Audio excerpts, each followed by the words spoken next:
Fala aí, eu sou o Marcelo do Responde Aí e agora vamos bater um papo sobre números quânticos e função de onda. Vamos lá, o que é a nossa função de onda? A função de onda ela é uma função qualquer representada pela letra psi, então a gente pode pensar que a função de onda é como se fosse uma função do gênero seno de x, ok? Só que, bom, é claro que não é isso, ela é algo muito mais difícil que isso. E o que é interessante? A função de onda ela descreve o estado quântico de um sistema. E se eu elevar ela ao quadrado, eu vou ter a densidade de probabilidade de encontrar o elétron, ok? E, bom, agora que a gente faz de conta que é uma equação simples, mas que ela depende do seguinte, essa φ ela depende dos orbitais e dos números quânticos dos elétrons, ok? Então, vamos ver como é que funciona essa história de números quânticos, para a gente poder entender melhor isso. Existem 4 números quânticos, a gente vai falar do primeiro deles agora, que é o número quântico principal. O que o número quântico principal indica pra gente? Ele indica a camada. Então, quando a gente pega aqui o modelo de Bohr e vê que tem um núcleo e que o elétron está em alguma camada, podendo ser a primeira, a segunda, a terceira, a quarta camada, ou assim por diante, a gente tem que o n igual a 1 se ele está na primeira camada, n igual a 2 se está na segunda e assim por diante. Bom, os valores de n são sempre valores inteiros, né, começando do 1 e indo em tese até o infinito. Na prática, a gente só vê até o 7, mas ele poderia ir até o infinito, porque em tese existem infinitas camadas eletrônicas, tá bom? Mas na tabela de hoje, a gente só vai, né, no estado fundamental, chegar até n igual a 7. Então, bacana. Próximo número quântico que a gente tem para ver é o número quântico L. O número quântico L, o que ele indica pra gente? Ele indica o subnível. E o que é interessante, esse número quântico ele tem sempre que ser menor que o n. Então, vamos lá ver os valores de L. L pode ser 0, 1, 2, 3 e, em tese, existem outros números L, ok? Então, e cada número quântico desse L indica um tipo de subnível. Então, quando L é 0, eu tenho um subnível do tipo S. Quando L é 1, eu tenho subnível do tipo P. Quando L é 2, eu tenho subnível do tipo D. Subnível L igual a 3, eu tenho um subnível do tipo F. Se fosse 4, teria G. Se fosse 5, teria H. A partir do D, a gente segue ali, né? S, P, D, F. Depois do F, a gente começa a seguir uma ordem alfabética, tá bom? G, H, I, J e assim por diante. Mas, na prática, a gente só vai chegar até o F mesmo, normalmente, tá bom? Então, legal. O próximo número quântico que a gente vai falar é o número quântico magnético. E o que o número quântico magnético aponta pra gente? Ele aponta pra gente calma aí, botei um pouquinho em cima. A projeção do momento angular no eixo Z. Cara, traduzindo, esse cara ele traz pra gente o quê? O orbital em que o elétron tá bom? Então, como é que é isso? Bom, vamos lá, a gente acabou de ver que existem tipos de subnível, né? O subnívelzinho lá é o L, e pode ter um subnível do tipo S, do tipo P, do tipo D e do tipo F. Cada subnível desse tem um número diferente de orbitais. Então, quando a gente tem o subnível S, a gente tem um orbital, e a gente numera esse orbital com o número 0, que é o menor número possível, ok? Quando a gente tem lá o subnível do tipo P, a gente tem 3 orbitais, a gente sempre vai numerar o do meio como 0, para a direita mais 1, para a esquerda menos 1, ok? D, o D tem 5 orbitais, o do meio é 0, o da direita é mais 1, depois tem mais 2, para a esquerda tem menos 1 e depois menos 2, ok?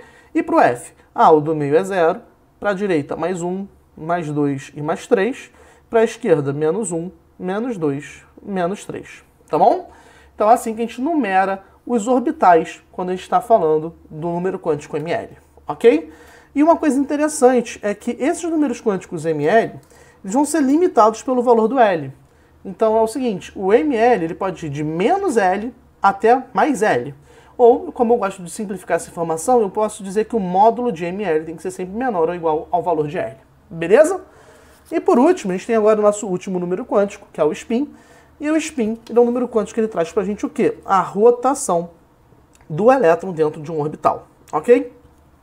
Então ele é a única informação, esse único número quântico que ele não muda nada em relação à função de onda. É como se ele fosse uma propriedade do elétron pelo próprio elétron. Beleza? Momento de frente com o Gabi, né? Elétron pelo elétron. O que ele é? Ele é o spin. Beleza? Então vamos lá. Seguindo, o que a gente tem aqui? A gente tem agora a função de onda para o orbital. Então a gente vê que essa função de onda ela depende do número quântico n, o principal, o secundário e o magnético. Então, por exemplo, quando eu falo que eu tenho n,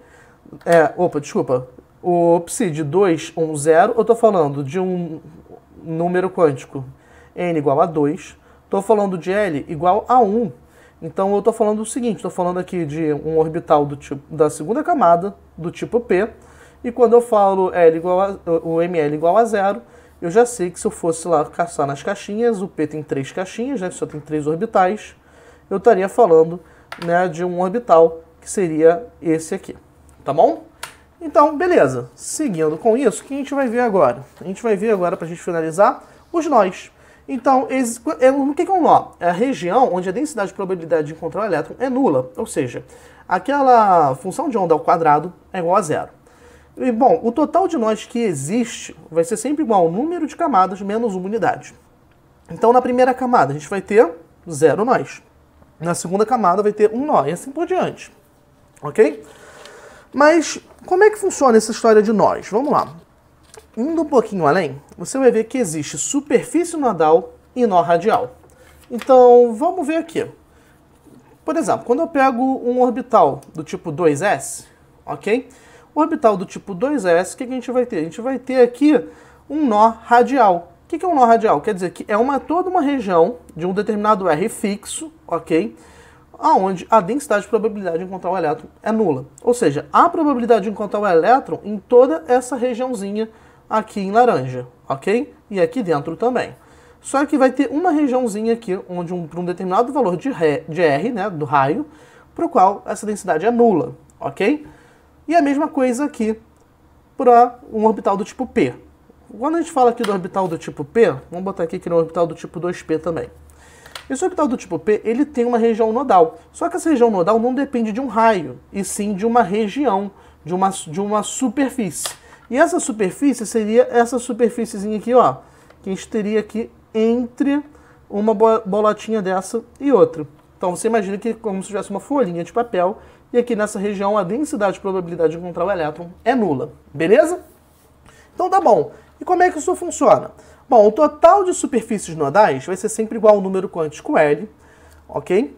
E os nós radiais vai ser sempre igual ao número quântico principal menos L menos 1, ok? Normalmente as questões pedem mesmo para a gente determinar o número de superfícies nodais, o número de nós radiais, tá bom? Bom, é isso aí. Esse vídeo te ajudou? Responde aí.